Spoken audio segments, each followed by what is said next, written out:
development. And it presages a question, it prefaces a question: is Narendra Modi the only guarantor of India's national security? The killing by security agencies of the de facto Osama bin Laden of Maoist terrorist Hidma, his name is Hidma, that man in the middle of your screens, goes a huge distance in answering the question in the affirmative. The killing of this man is akin to driving the last nail into the coffin of left-wing extremism in this country. This is a major setback for the Maoists and comes close on the heels of the killing of Nambala Keshav Rao and Basavraj, alias Basavraj, in May, and the surrender of Molujula Venugopal Rao aka Bhupatti in October. Hidma was no ordinary insurgent. That man in the middle of your screens who has been killed today by the security forces was no ordinary insurgent. Viewers, he was India's most wanted Maoist commander, chief of the CPI Maoist deadliest strike unit, one of the youngest in the Maoist central panel, carried a bounty of over 1 crore on his head. 1 crore. Mastermind behind major ambushes in Bastar, key plotter of Jhiram Valley and Sukma attacks, which claimed the lives of several security forces, known for brutal tactics and precision planning, moves with multiple security rings, highly elusive. He's dead, viewers. Finished. Finito. It's almost over with him and his death. And the cremation of the longest running insurgency in India is being performed by the Modi-led NDA government. And viewers, I'm just going to show you a representation. This is how the Red Corridor looked, covering all these states and 76 districts in 2013. Now, viewers, look at the map today. Let's look at the map today. That's what it's come down to. Some pockets, viewers, 6 districts of Andhra, Madhya Pradesh, Odisha, Telangana, and after this back of theirs has been broken by the killing of Hidma, viewers, they're almost on the deathbed, as I told you. Almost finished entity. Maoist terror as we know it is now breathing its last. And Amit Shah, the Union Home Minister, has already come out and said that in a couple of months, there will not be one Maoist terrorist out there. He's repeatedly committed to eradicating left-wing extremism by March 31st, 2026. Operations this year have neutralized over 312 Maoists in the Red Corridor, which at its peak covered over 180 districts, and I showed you that. They have now been confined to just about 6 districts, with most affected districts brought down to just 3. Yes, viewers, the Maoists are realizing that under Modi, their revolution will never come. And I want to bring in Kapil Madan very quickly. Kapil Madan, you're a political analyst, pro-Congress. It's quite clear, sir, that it is Modi who is the number one Rakshak of this country.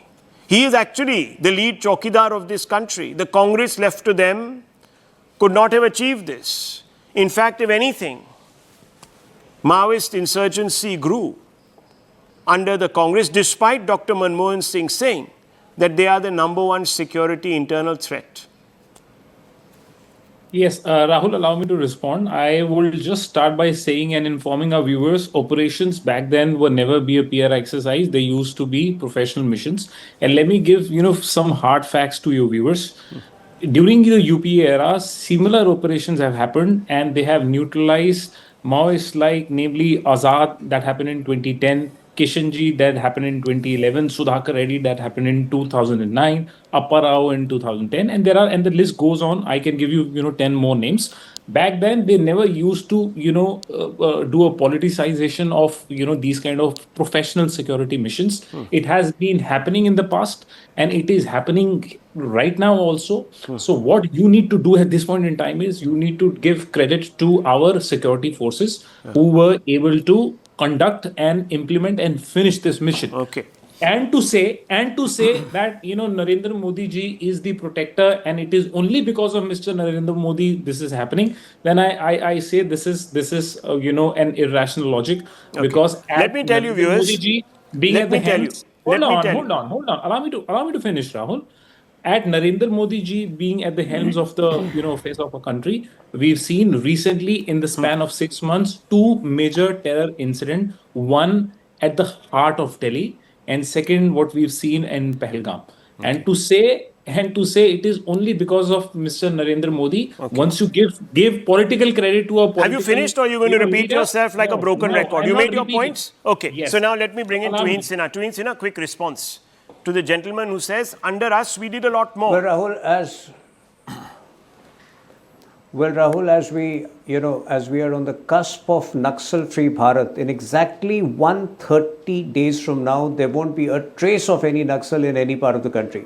But why only today? The death of the killing of Hida. In the last 2 months, in just the last 2 months, whether it was Madvi Hidma, or whether it was Modem Balakrishnan on 11th September in Chhattisgarh, Saitev Soren 15th September Hazaribagh, Katta Ramachandra Reddy 22nd I understand. What has changed? What has changed between what has changed now?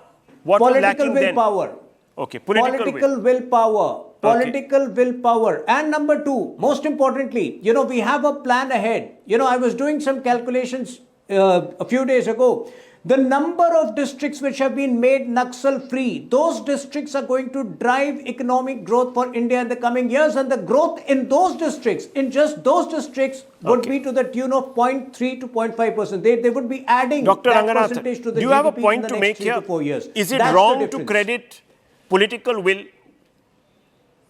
Absolutely not. And I would, in fact, in addition to Prime Minister, I would like to really hugely credit and congratulate Amit Shah, because it's that team. Remember, I have to say this, also give credit to Mr. Chidambaram during the UPA. He also wanted to drive out these Naxals, but there was no political will because half their supporters were in Sonia Gandhi's NSC. In fact, that is what worries me. If I have 30 seconds, look, there is striking parallel between Islamic extremism and Maoism and Naxalism.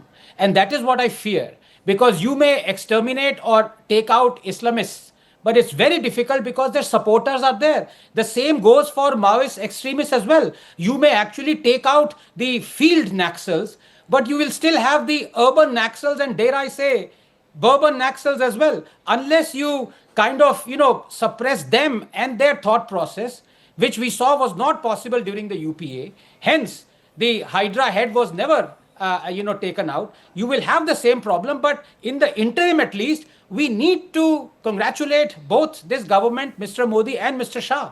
Stupendous achievement. Okay, well, viewers, I leave it to your better judgment. You can decide who should be credited here.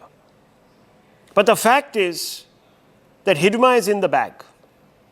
He is not going to be speaking. And this particular strain, this virulent strain of insurgency is now breathing its last. And I just hope, viewers, we don't leave anything to chance. There are many people who have now begun to criticize Modi for actually a take no prisoners policy. So they say that, you're going too much, too far. Too much, too far to defend your national interests, viewers. Can there be anything like that? No. But anyhow, viewers, there will be people who will say this.